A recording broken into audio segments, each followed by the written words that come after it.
Bugun men pensionerlar ko'p hollarda bilmay qolayotgan juda muhim masalani tushuntiraman. Pensiyaga qo'shib berishi mumkin bo'lgan qo'shimcha to'lovlar, ustamalar va kompensatsiyalar haqida. Bu mavzu har bir pensionerga, pensioner ota-onasi bor farzandlarga, nogironligi bo'lgan fuqarolarga, boquvchisini yo'qotgan oilalarga va pensiya yoshiga yaqinlashayotgan insonlarga bevosita tegishli. Chunki ko'pchilik odam pensiya tayinlangandan keyin hammasi tugadi, endi faqat kartaga tushgan pulni kutish kerak deb o'ylaydi. Aslida esa ayrim holatlarda pensiyaga qo'shimcha pul qo'shilishi mumkin. Lekin odam buni so'ramasa, hujjatini topshirmasa yoki o'z huquqini bilmasa, bu pulni yillar davomida olmasligi mumkin. Men sizga bugun oddiy tilda tushuntiraman. Avval qanday edi, hozir nimalarga e'tibor berish kerak? Kimlar qo'shimcha to'lovdan umid qilishi mumkin? Kimlar esa noto'g'ri umid bilan vaqt yo'qotmasligi kerak? Videoni oxirigacha ko'ring. Chunki eng muhim joyi amaliy qadamlar bo'ladi. Qayerga murojaat qilish, qanday hujjat yig'ish, arizada nimalarni yozish kerak. Hozirning o'zida kanalga obuna bo'ling va like bosib qo'ying. Chunki bunday ma'lumotlar bir oilaning oyma-oy byudjetiga aniq ta'sir qiladi. Men amaliyotda ko'p ko'rgan holat shuki, pensioner odam o'ziga tayinlangan pensiya miqdorini yakuniy va o'zgarmas deb qabul qiladi. Masalan, unga yoshga doir pensiya tayinlandi, plastik kartasiga har oy pul tushmoqda, u esa shu puldan boshqa hech narsa talab qilmaydi. Lekin pensiya tizimida faqat asosiy pensiya miqdori emas, ayrim toifalar uchun qo'shimcha ustamalar, qayta hisoblash imkoniyati, parvarish bilan bog'liq to'lovlar, nogironlik holatlari, urush yoki mehnat faxriysi maqomi, alohida xizmatlari, qaramog'idagi shaxslar, ish tajridagi aniqlanmagan davrlar kabi masalalar ham bo'lishi mumkin. Avvallari ko'p narsa qog'oz hujjatlarga bog'liq edi. Odam mehnat daftarchasini olib borardi. Arxivdan ma'lumotnoma yig'ardi. Ish joylari yopilib ketgan bo'lsa, oylik maoshi va stajini tasdiqlash uchun oylar, ba'zan yillar sarflardi. Pensionerning o'zi so'ramasa, ayrim hujjatlar umuman ko'rib chiqilmasdi. Hozir esa ma'lumotlar elektron tizimlarga o'tmoqda. Davlat organlari o'rtasida ma'lumot almashinuvi kuchaymoqda. Bu yaxshi tomoni. Lekin shu bilan birga tizimda ma'lumot noto'liq bo'lishi, eski staj kiritilmagan bo'lishi, biror imtiyozli maqom bazada aks etmagan bo'lishi yoki pensioner ariza bermagani uchun qo'shimcha to'lov avtomatik qo'shilmay qolishi mumkin. Eng katta muammo mana shu odam o'z huquqini bilmaydi. Xodim esa har bir pensionerga alohida o'tirib, sizda mana bu imkoniyat ham bor. Buni men yashirishmoqda degan gapni ehtiyotkorlik bilan tushunaman. Ba'zan ataylab yashirish emas. Lekin tushuntirish yetarli emas. Tizim murakkab, odam esa savol berishni bilmaydi. Natijada pensioner pulini olmaydi. Qonunda bor imkoniyatdan foydalanmaslik esa amalda oilaning daromadi kamayishi degani. Birinchi navbatda men har bir pensionerga shuni aytaman. Pensiyangiz miqdori faqat yoshingizga qarab emas, stajingiz, ish haqi ma'lumotlaringiz, pensiya turi, sog'lig'ingiz holati, alohida maqomingiz va qo'shimcha huquqlaringizga qarab sharhlanadi. Shuning uchun bir mahallada yashaydigan ikki kishi bir xil yoshda bo'lsa ham, biri 1 million 200 ming so'm, ikkinchisi 2 million 100 ming so'm olishi mumkin. Bu har doim adolatsizlik degani emas, lekin farq juda katta bo'lsa tekshirtirish kerak.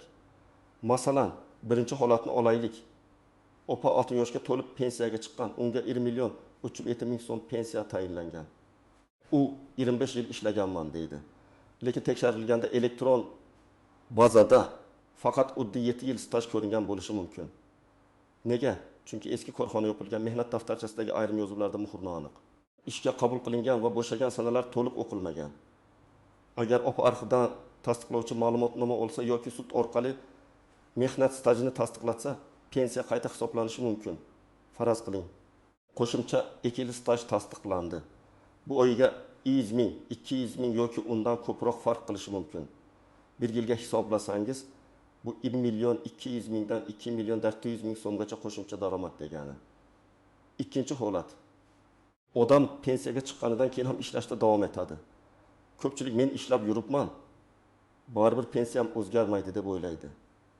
Aslida pensiya qonunchiligida ishlagan davrlar, sug'urta badallari, ish haqi ma'lumotlari qayta hisoblashga ta'sir qiladigan holatlar bo'lishi mumkin.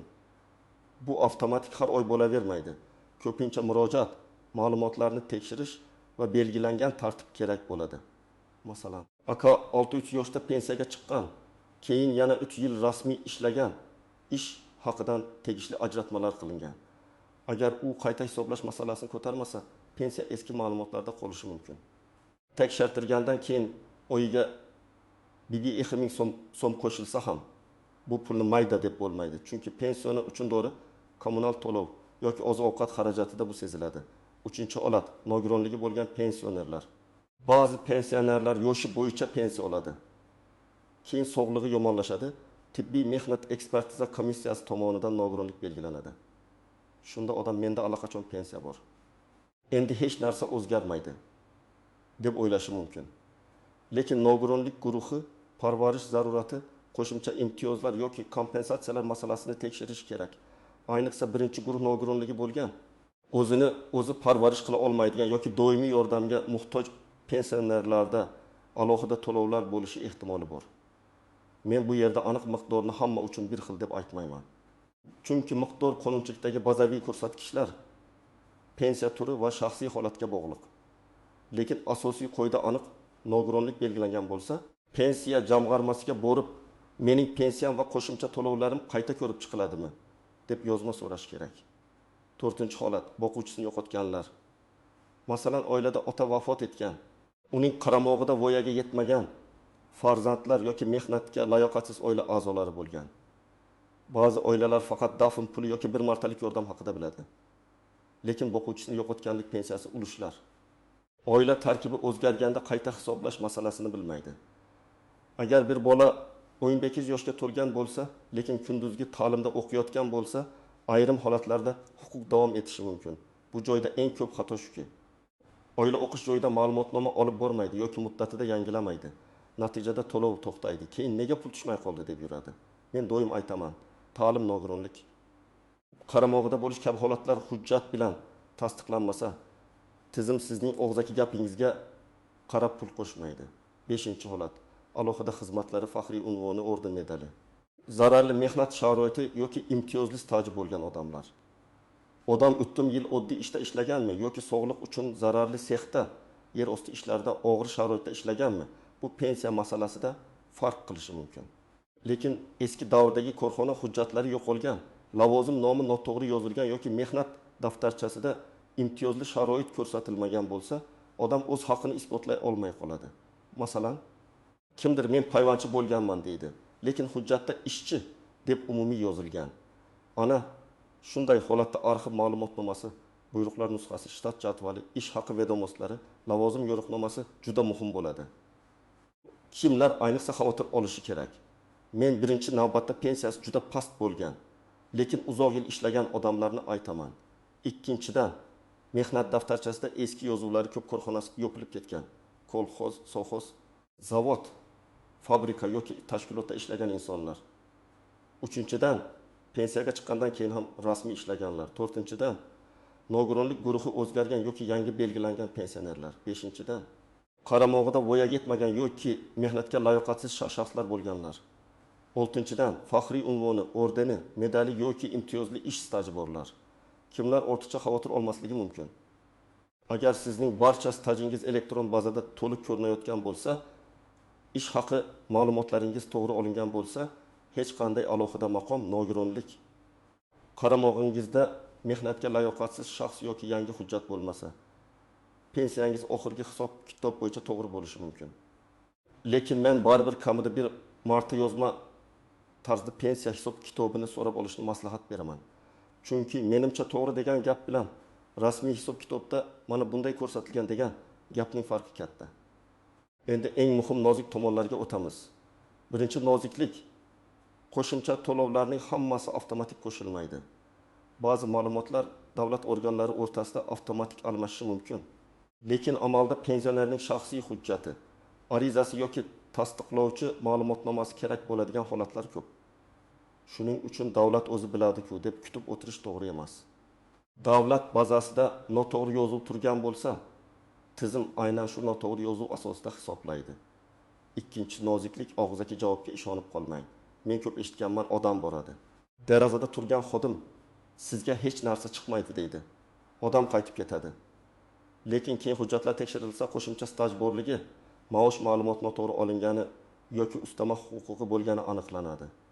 Shuning uchun men har doim yozma murojaat qilishni maslahat beraman. Yozma murojaatga yozma javob berilishi kerak. Yozma javobda rad etish sababi ko'rsatiladi. Sabab ko'rsatilsa, siz uni tahlil qilasiz. Qaysi hujjat yetishmayapti?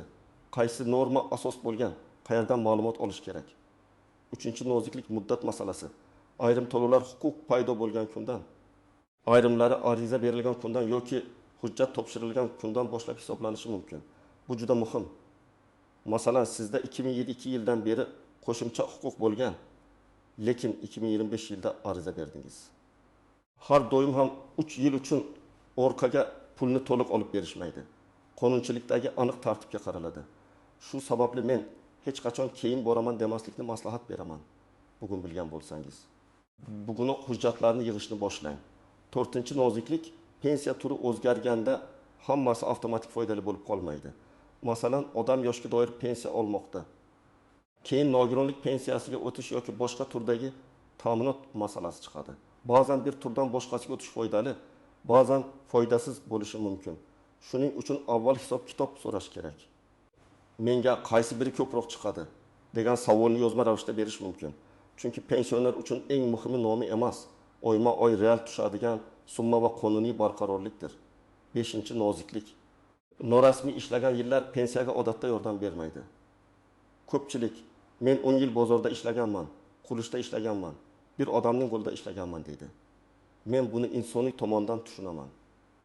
Lekin pensiya hisobida staj va daromad rasmiy hujjat bilan tasdiqlanadi.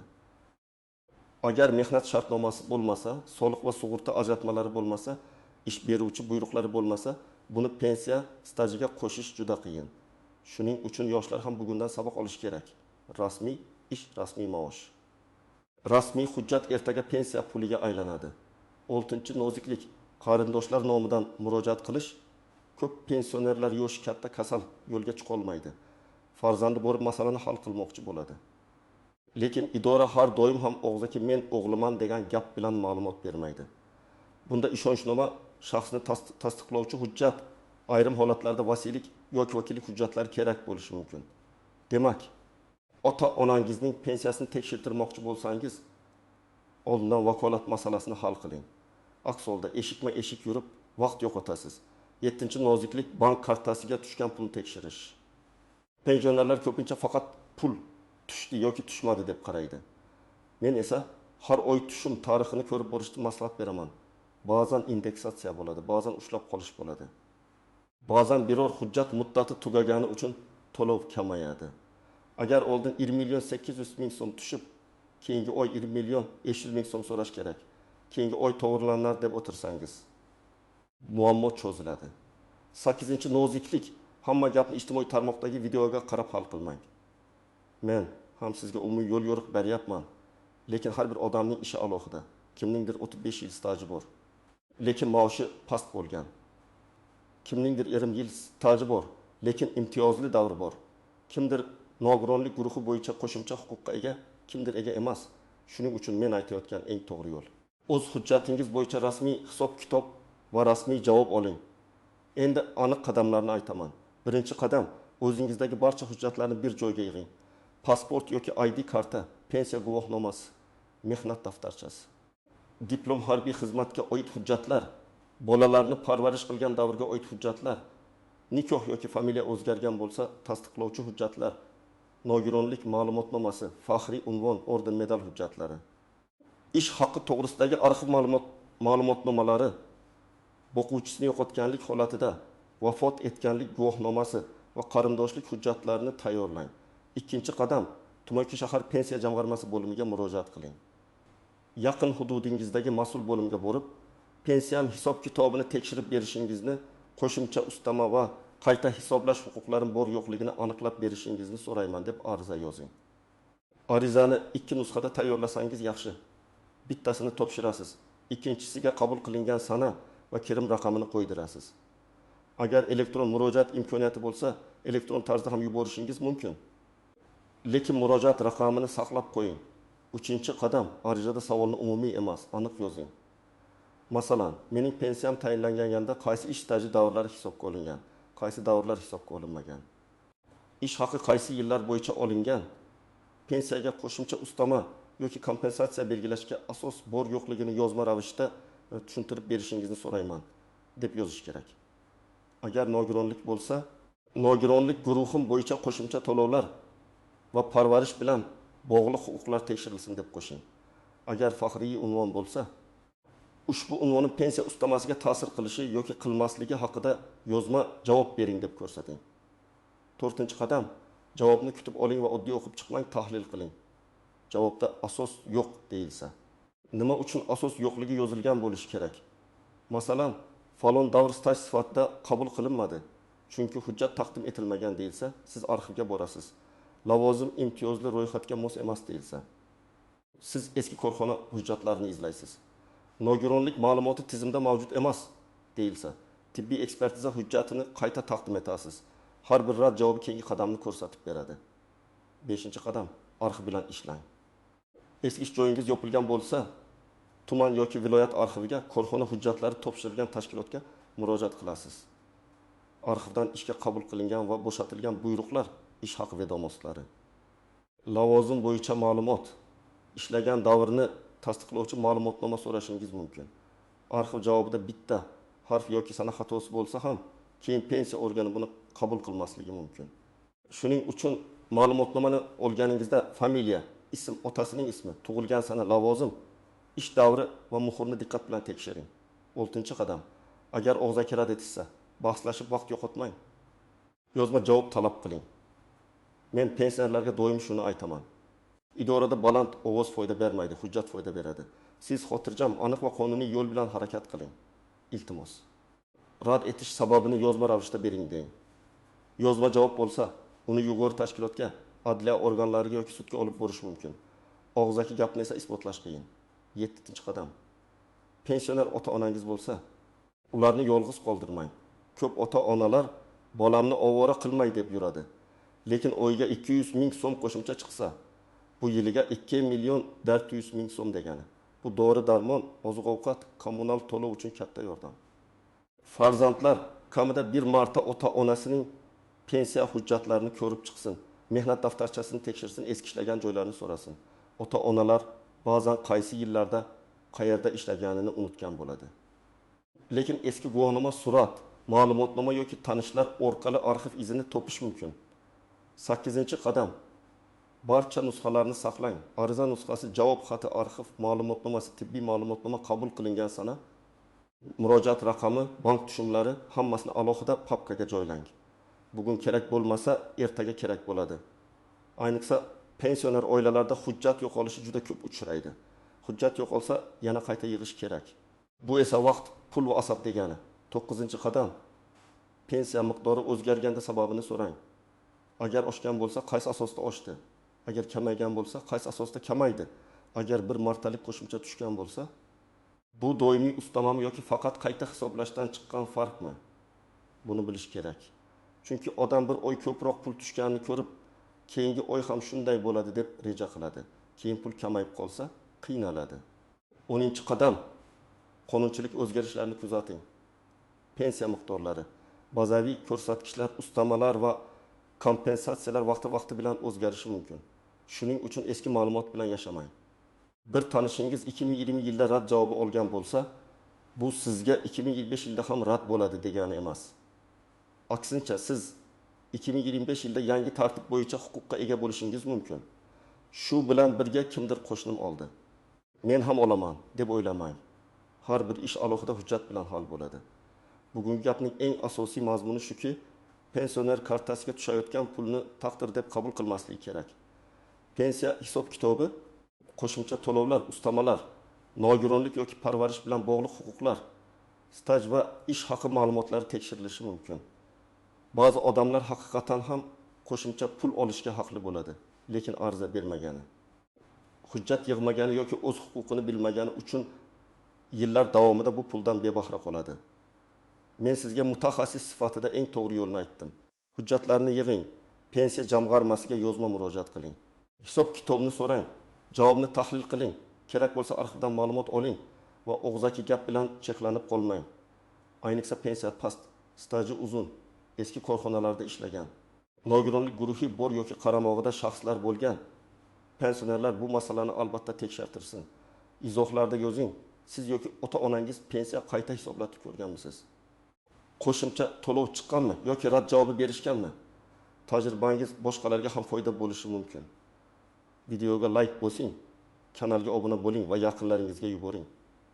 Chunki bu ma'lumot bir pensionerning har oy oladigan pulini ko'paytirishga sabab bo'lishi mumkin.